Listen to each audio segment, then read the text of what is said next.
हरियाणा के गुमथला गढ़ू गांव में आज किसान महापंचायत होगी। इसमें भारतीय किसान यूनियन के नेता राकेश टिकैत भी शामिल होंगे। राकेश टिकैत इस महापंचायत को संबोधित करेंगे और किसान आंदोलन के लिए समर्थन मांगेंगे। दिल्ली बॉर्डर्स पर किसानों के आंदोलन का आज 76वां दिन है। किसान लगातार नए कृषि कानूनों को वापस लेने की मांग कर रहे हैं। वहीं केंद्र सरकार भी कानून को वापस लेने का मूड में नहीं है, लिहाजा आंदोलन लंबा चलने वाला है। इधर यूट्यूब ने किसानों को भड़काने का आरोप लगाते हुए एक और गाने को बैन कर दिया है।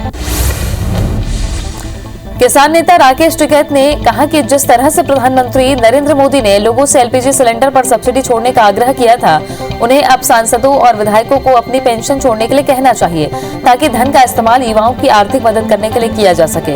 उन्होंने देश में डेयरी और दूध की आपूर्ति में लगे लोगों के हितों की रक्षा करने की भी बात कही है। पीएम मोदी कल यानी 10 फरवरी को लोकसभा में राष्ट्रपति के अभिभाषण पर धन्यवाद प्रस्ताव का जवाब देंगे।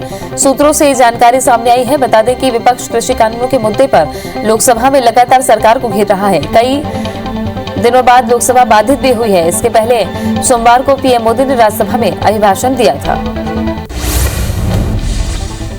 पीएम मोदी ने अमेरिकी राष्ट्रपति जो बाइडेन से फोन पर बात की और उनके साथ कई मुद्दों पर चर्चा की। मोदी ने कहा कि वे दोनों नियम आधारित व्यवस्था के लिए कटिबद्ध हैं और द्विपक्षीय रणनीतिक साझेदारी को मजबूत करने के साथ साथ हिंद प्रशांत क्षेत्र और उससे परे शांति और सुरक्षा बढ़ाने के प्रति आशान्वित हैं।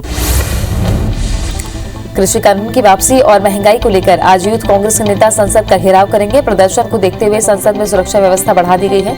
बता दें कि राज्यसभा में कल पीएम मोदी ने किसानों को लेकर बात की और एमएसपी को जारी रखने की भी बात कही। इसी बीच आज फिर किसानों के मुद्दों पर संसद के बाहर हंगामा होने वाला है। उत्तराखंड हादसे में अब तक 26 लोगों के शव बरामद कर लिए गए हैं। वहीं 171 लोगों का कोई सुराग नहीं मिल पाया है। आर्मी, एसडीआरएफ, एनडीआरएफ, आईटीबीपी की टीमें लगातार काम में जुटी हैं। सोमवार को भी रात भर बचाव कार्य चला। मुख्यमंत्री त्रिवेंद्र सिंह रावत ने कल तपोवन में राहत और बचाव कार्य पर आईटीबीपी, एनडीआरएफ, एसडीआरएफ और उत्तराखंड पुलिस साथ ही जोशीमठ की अन्य एजेंसियों के साथ बैठक की थी। उत्तराखंड में ग्लेशियर टूटने के बाद जो तबाही बची उससे निपटने का काम जारी है। राहत और बचाव कार्य बेहद तेजी के साथ किया जा रहा है। इधर हादसे पर केंद्र की पैनी नजर है। पीएम मोदी खुद उत्तराखंड के सीएम त्रिवेंद्र सिंह रावत से लगातार रिपोर्ट ले रहे हैं। वहीं पीएम मोदी ने सांसदों के साथ बैठक में घटना की पूरी जानकारी दी। 2 दिनों के असम दौरे से मुख्यमंत्री भूपेश बघेल शाम को लौट आए हैं। इस दौरान मुख्यमंत्री भूपेश बघेल ने कहा कि बीजेपी ने अपना एक भी वादा पूरा नहीं किया। असम में जुमलेबाजों की सरकार है। उन्होंने कहा कि असम में अब लोग परिवर्तन चाहते हैं। छत्तीसगढ़ की राज्यपाल अनुसुईया उइके ने राष्ट्रपति रामनाथ कोविंद से नई दिल्ली स्थित राष्ट्रपति भवन में मुलाकात की। छत्तीसगढ़ से संबंधित विभिन्न मुद्दों को लेकर उन्होंने राष्ट्रपति से चर्चा की। उन्होंने राष्ट्रपति को कोरोना काल में उनकी ओर से किए गए कार्यों का प्रतिवेदन प्रस्तुत किया। मुख्यमंत्री शिवराज सिंह से आज ट्राइडेंट समूह के चेयरमैन राजेंद्र गुप्ता और अन्य पदाधिकारियों ने कल मुलाकात की। ये समूह बुधनी में स्पिनिंग मिल का संचालन कर रहा है। ग्रुप नए निवेश प्रस्ताव के तहत कृषि बेस्ड कंपोजिट मिल की स्थापना करना चाहता है। सीएम शिवराज ने कहा कि प्रदेश में पिछले 1.5 दशक में नए औद्योगिक निवेश के चलते युवाओं को रोजगार मिला है। छत्तीसगढ़ बीजेपी की प्रदेश प्रभारी डी पुरंदेश्वरी का दौरा 1 महीने में दूसरी बार टल गया। अब उनके इस माह के आखिरी में आने की संभावना व्यक्त की जा रही है। प्रदेश प्रभारी का दौरा रद्द होने के मामले में बीजेपी विधायक बृजमोहन अग्रवाल का कहना है कि बड़े नेताओं के कार्यक्रम बदलते रहते हैं। दिल्ली की सड़कों पर कीलें लगाए जाने पर छत्तीसगढ़ के कृषि मंत्री रविंद्र चौबे ने केंद्र सरकार को अंग्रेज और रावण से भी ज्यादा बुरा कहा है। उन्होंने कहा कि अंग्रेजों ने भी गांधी जी का आंदोलन रोकने कभी सड़कों पर कील नहीं लगाई थी। रावण ने भी कभी राम जी की सेना को रोकने के लिए कील नहीं लगाई थी। मध्य प्रदेश की शिवराज सरकार अब दूध उत्पादक किसानों को दूध के बदले सीधे उनके खातों में पैसा डालेगी। इसका फायदा दुग्ध संघ से जुड़े 1,60,000 दुग्ध उत्पादकों को मिलेगा। प्रदेश में दुग्ध महासंघ के तहत 6 दुग्ध संघ काम कर रहे हैं। उनसे 7,100 समितियों के माध्यम से प्रदेश के 2.5 लाख दुग्ध उत्पादक किसान जुड़े हुए हैं। मध्य प्रदेश में बीजेपी ने आगामी नगर निकाय चुनाव के साथ ही 2023 में होने वाले विधानसभा चुनाव की भी तैयारियां शुरू कर दी हैं। बीजेपी 12 और 13 फरवरी को उज्जैन में अपने विधायकों का कैंप लगाने जा रही है, जहां आगामी नगर निकाय चुनाव और 2023 में होने वाले विधानसभा चुनाव की रणनीति तैयार की जाएगी।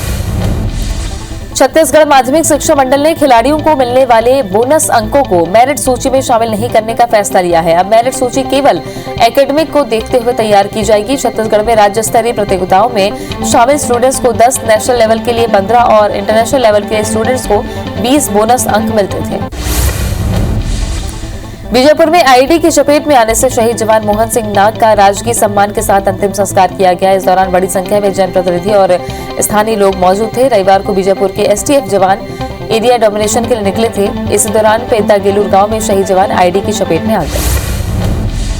एमपी के बीजेपी अनुसूचित जाति मोर्चा के प्रदेश अध्यक्ष कैलाश जाटव पहली बार ग्वालियर पहुंचे, जहां उन्होंने अनुसूचित जाति के कार्यकर्ताओं के साथ बैठक ली। इस दौरान उन्होंने नगर निकाय चुनाव और महापौर को लेकर बड़ा बयान दिया। कैलाश जाटव ने दावा किया कि हर वार्ड का पार्षद और नगर निगम महापौर बीजेपी से ही बनेगा। केशकाल ब्लॉक कांग्रेस ने एक दिवसीय किसान महासम्मेलन और प्रेस कॉन्फ्रेंस का आयोजन रखा, जिसमें कार्यक्रम के प्रभारी विजय लांगड़े और ब्लॉक कांग्रेस अध्यक्ष राजेश नेताम के नेतृत्व में कई कांग्रेसी शामिल हुए, जिन्होंने केंद्र सरकार के प्रति नाराजगी जाहिर करते हुए विरोध प्रदर्शन किया। पेंड्रा में कांग्रेस कमेटी द्वारा मरवाही विधायक की मौजूदगी में प्रदर्शन और चक्का जाम किया गया। इस दौरान मरवाही विधायक ने केंद्र सरकार के तीनों कृषि कानूनों को किसान विरोधी बताया। साथ ही कहा कि जब तक केंद्र सरकार कृषि कानूनों को वापस नहीं लेती, तब तक ऐसे विरोध प्रदर्शन जारी रहेंगे। कांकेर बाईपास के अधूरे निर्माण और उड़ने वाली धूल से परेशान होकर ग्रामीणों ने चक्का जाम किया। इस दौरान बाईपास पर ट्रकों की लंबी कतारें लग गईं। सूचना मिलते ही प्रशासन और पुलिस की टीम मौके पर पहुंची और ग्रामीणों को समझाइश देकर जाम खत्म करवाया। बता दें कि 2 दिन पहले ही नंदनमारा के ग्रामीणों ने इसी समस्या को लेकर चक्का जाम किया था।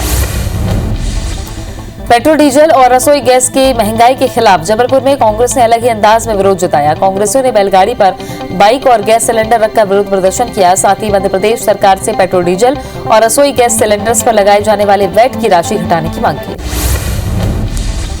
राजनांदगांव के बुंदेली के व्यावसायिक परिसर निर्माण में गड़बड़ी के मामले को लेकर ग्रामीण भारी संख्या में कलेक्ट्रेट पहुंचे, जहां उन्होंने सरपंच सचिव को बर्खास्त करने की मांग को लेकर कलेक्टर को ज्ञापन सौंपा। ग्रामीणों का आरोप है कि सरपंच सचिव ने व्यक्तिगत लाभ के लिए इस कॉम्प्लेक्स का निर्माण करवाया था। जांजगीर चांपा के ब्लॉक मुख्यालय नवागढ़ में कांग्रेस ने केंद्र सरकार के कृषि कानूनों के विरोध में धरना दिया। इस दौरान कांग्रेस के जिला प्रभारी समेत कई कांग्रेस नेता मौजूद थे। कांग्रेसियों ने केंद्र सरकार पर कई आरोप भी लगाए। कांग्रेस नेताओं ने कहा कि केंद्र सरकार हठ धर्मिता पर उतर आई। धान खरीदी समाप्त होने के बाद अब धान के उठाव को लेकर समिति प्रबंधकों ने आंदोलन की राह अपना ली है। बता दें कि समिति प्रबंधकों ने एक दिवसीय धरना प्रदर्शन कर अपनी विभिन्न मांगों को रखा। इस धरने प्रदर्शन में राजनांदगांव जिले के 139 धान खरीदी केंद्रों के समिति प्रबंधक शामिल रहे। किसान आंदोलन के समर्थन में बिना अनुमति के चक्का जाम करने वाले किसान संगठनों के खिलाफ श्योपुर के 4 थानों की पुलिस ने एफआईआर दर्ज की है। ये कार्रवाई किसान स्वराज संगठन के जिला अध्यक्ष, किसान नेता समेत 28 नामजद और 140 अज्ञात लोगों के खिलाफ की गई है, लेकिन इसमें कांग्रेस विधायक समेत बड़े नेताओं के नाम नहीं है, जबकि आंदोलन में वे भी मौजूद थे। मुरैना में पूर्व मंत्री बृजेंद्र राठौर ने एक बार फिर खनिज माफिया को लेकर बीजेपी सरकार पर निशाना साधा है। राठौर ने कहा कि 15 सालों में बीजेपी ने माफिया को संरक्षण दिया, जिसके चलते माफिया शासन और प्रशासन पर हावी है। वहीं वन मंत्री ने भी वन कर्मियों पर हमले को चिंताजनक बताया और इस पर कार्रवाई के लिए रणनीति बनाने की बात कही है। दतिया के ऊंचिया रोड पर 3 फरवरी को एक युवक का एक्सीडेंट हो गया था। युवक ने इलाज के दौरान दम तोड़ दिया। वहीं परिजनों ने नरेंद्र तिवारी पर युवक की हत्या का आरोप लगाते हुए एफआईआर दर्ज कराने की मांग की, लेकिन थाना प्रभारी ने केस दर्ज करने से मना कर दिया, जिसके बाद परिजन ने युवक की लाश को बीच सड़क पर रखकर चक्का जाम कर दिया। कबीरधाम में ठेका श्रमिकों ने अपनी 4 सूत्री मांगों को लेकर बिसेसर गांव के शक्कर कारखाने में प्रदर्शन करते हुए महाप्रबंधक के नाम ज्ञापन सौंपा। यही नहीं, मांगों पर विचार करने के लिए 10 दिन का अल्टीमेटम भी दिया है। मांगे पूरी नहीं होने पर 10 दिन बाद फिर से प्रदर्शन करने की बात कही है। बलरामपुर में सभी ग्राम पंचायतों के सरपंच ने गांव में ठेकेदारी प्रथा बंद करने की मांग को लेकर कलेक्ट्रेट के सामने धरना दिया। दरअसल सरपंच कलेक्टर से मिलने पहुंचे थे, लेकिन कलेक्टर ने उनसे मुलाकात ही नहीं हो पाई। इसके बाद सरपंचों ने कलेक्ट्रेट के सामने ही धरना दे दिया, जो देर रात तक चला। कलेक्टर के आने के बाद ही धरना खत्म हुआ। राजनांदगांव के दिग्विजय कॉलेज के पास स्कूल कॉलेज खोलने की मांग को लेकर छात्र छात्राओं ने हस्ताक्षर अभियान चलाया। साथ ही शासन से जल्द स्कूल कॉलेज खोलने की अपील की। बता दें कि कोरोना की वजह से लगभग 11 माह से बंद स्कूल कॉलेजों को खोलने के लिए छात्र संगठन द्वारा लगातार आंदोलन किया जा रहा है। रविशंकर शुक्ल विश्वविद्यालय में लगभग 1 साल बाद ऑफलाइन परीक्षाएं होने जा रही है। कोविड से प्रभावित और अपने रिजल्ट से नाखुश छात्र 27 फरवरी से विशेष परीक्षा में शामिल होंगे।